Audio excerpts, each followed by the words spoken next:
It's smooth, solemn, dignified, and ingenious. The essence of 3,000-year-old wood carving scales in China is engraved on all sorts of furniture.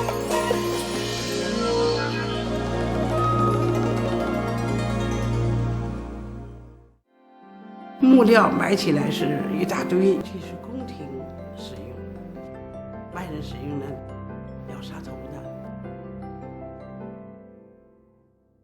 China, because of the material splendor, it was exclusively used by the imperial family. Therefore, the required carving scales should live up to the strictly demanding imperial standard. 他们这个刀子一下去，这一刀子就能到位。Chiseling. Welcome to Aayog academy. हाल ही में अंतर्राष्ट्रीय प्रकृति संरक्षण संघ IUCN ने red Sanders को एक बार फिर से अपनी रेड लिस्ट में लुप्तप्राय की श्रेणी में वर्गीकृत किया है। जानते हैं इसके की पॉइंट्स क्या हैं और ये न्यूज़ में क्यों है।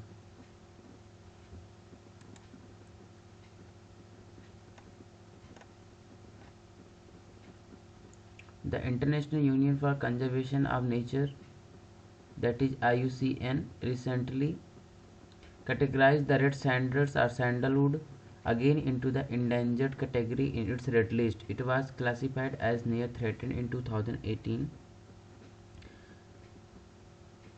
जिसे लुप्तप्राय की श्रेणी में वर्गीकृत किया है। वर्ष 2018 में इसे संकट निकट नियर थ्रेटन के रूप में वर्गीकृत किया था। About the species, Pterocarpus santilinus is an Indian endemic tree species with restricted geographic range in Eastern Ghat. The species is endemic to a distinct tract of forest in Andhra Pradesh. यह प्रजाति Pterocarpus सेंटिलिनस परिवार की एक भारतीय स्थानिक वृक्ष प्रजाति है जिसकी पूर्वी घाट में एक सीमित भौगोलिक सीमा है। यह प्रजाति आंध्र प्रदेश के विशिष्ट वन क्षेत्रों के लिए स्थानिक है तथा रेड सैंडर्स आमतौर पर लाल मिट्टी और गर्म एवं शुष्क जलवायु के साथ चट्टानी तथा परती भूमि में उगते हैं। इसके थ्रेट्स क्या क्या हैं? Elicit feeling for smuggling, forest fire, cattle grazing and other anthropogenic threats. तस्करी, वन अग्नि, मवेशी चराने और अन्य मानव जनित खतरों के साथ साथ अवैध कटाई होती है। रेड सैंडर जो अपने समृद्ध रंग और चिकित्सीय गुणों के लिए जाने जाते हैं, पूरे एशिया में विशेष रूप से चीन और जापान में सौंदर्य प्रसाधन एवं औषधीय उत्पादों के साथ साथ फर्नीचर, लकड़ी के शिल्प तथा संगीत, खाद्य वाद्य यंत्रों बनाने के लिए प्रयोग किए जाते हैं। जानते हैं प्रोटेक्शन स्टेटस क्या है। IUCN रेड लिस्ट में इंडेंजर्ड है, अनसिटीज अपेंडिक्स सेकंड में है, वाइल्ड लाइफ प्रोटेक्शन एक्ट 1972 के तहत शेड्यूल 2 में है। सैंडलवुड स्पाइक डिजीज से क्या क्या है? It is an infectious disease which is caused by phytoplasma. Phytoplasma are bacterial parasite होते हैं जो कि प्लांट टिश्यू में होते हैं, which are transmitted by the insect vector and involve in plant to plant transmission. There is no cure as of now for the infection. इस infection के लिए अभी कोई दवा नहीं है। Presently there is no option but to cut down and remove the infected trees to prevent the spread of disease. अब इस डिजीज से बचने के लिए, अब प्रिवेंट होने के लिए अब यही है कि ट्रीज को कट कर सकें, यही एक ऑप्शन है। And the disease was first reported in Kodagu, Karnataka in 1899।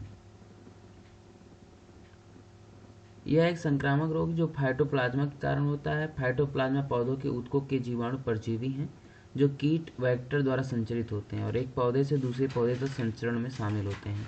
अभी तक इसके संक्रमण का कोई इलाज नहीं है। वर्तमान में इस बीमारी को फैलने से रोकने के लिए संक्रमित पेड़ को काटने और हटाने के अलावा कोई विकल्प नहीं है। यह रोग पहली बार वर्ष 1899 में कर्नाटक के कोटागू में देखा गया था। वर्ष 1903 और वर्ष 1916 के बीच कोटागू तथा मैसूर क्षेत्र में 10 लाख से अधिक चंदन के पेड़ हटा दिए गए थे।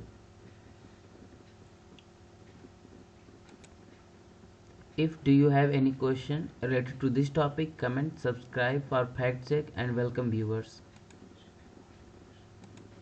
And thank you all.